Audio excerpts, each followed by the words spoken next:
For the past months, Remember Palestine has tracked the highs and lows of the Viva Palestina convoy to Gaza.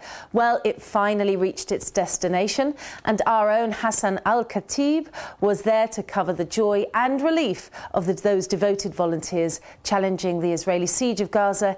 Yet again, here's his report.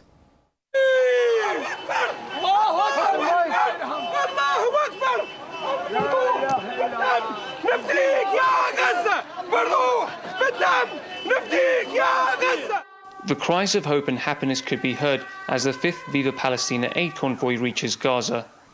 The 145 vehicles full of aid supplies worth nearly $5 million entered the strip through the border between Egypt.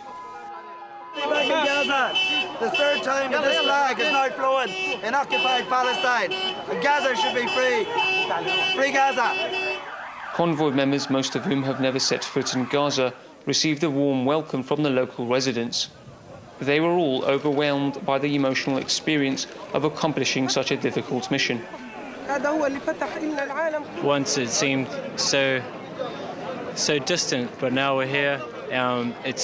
But the long journey we've been through from New Zealand, all the way to where we are now, to Palestine, it's made it all worthwhile. And I'm just happy for all the people here, all the people that are involved in it. Earlier in the day, the convoy made a smooth passage through Egypt. Many had anticipated delays and stricter controls by the Egyptian authorities, but they were all wrong because the convoy made it through with little trouble.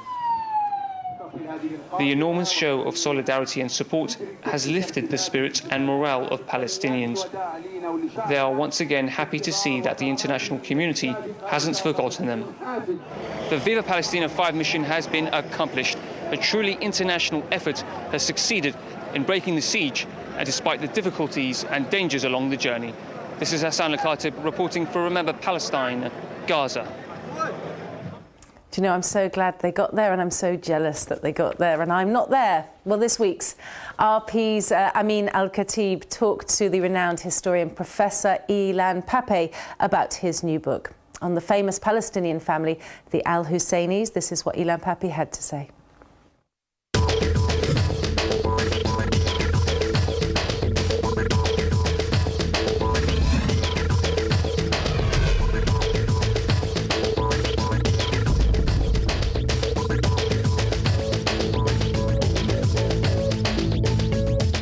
In the context of your academic work, would you consider yourself a new historian? Well, I think I did identify myself as a new historian about 20 years ago when 3 or 4 of us in Israel were trying to challenge the accepted narrative.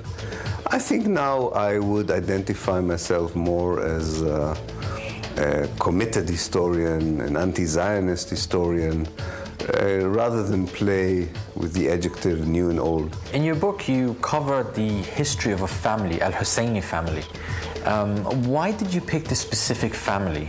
This family was, in a way, the first among equals in between 1800 or even 1700 and 1948. So, first of all, this was the most important family, and we have to remember in the Ottoman period, a family was also a political unit, so it had a significance not just as a family, but also as a political formation. Secondly, because this family, more than any other family, was involved in politics of the place, through its chronicles, you can see how the Palestinian political and social elite dealt with all kinds of inside and outside pressures, including with Zionism, which it found too difficult to cope with. And I thought this was a good way of humanizing the Palestinian struggle rather than leaving it in abstract notions of something like the Palestinian national movement or the Palestinian people. You want to bring names and people into the historical picture. With the introduction of the Loyalty Oath Bill and the recent flotilla attacks, how far do you think that will deteriorate Israel's superiority in the occupation over the Palestinian people?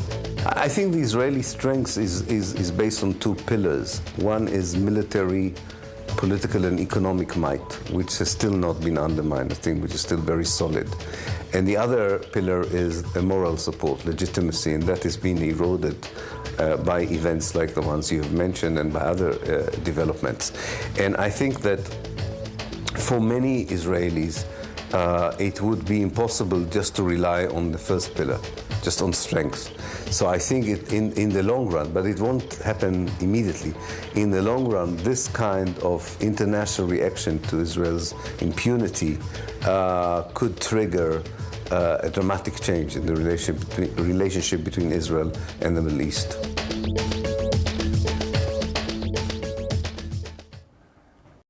That's all we have time for today, but let me leave you with these words by the German philosopher Friedrich Nietzsche. The thirst for equality can express itself either as a desire to draw everyone down to one's level or to raise oneself and everyone else up. That's all from Remember Palestine. Until next time, goodbye.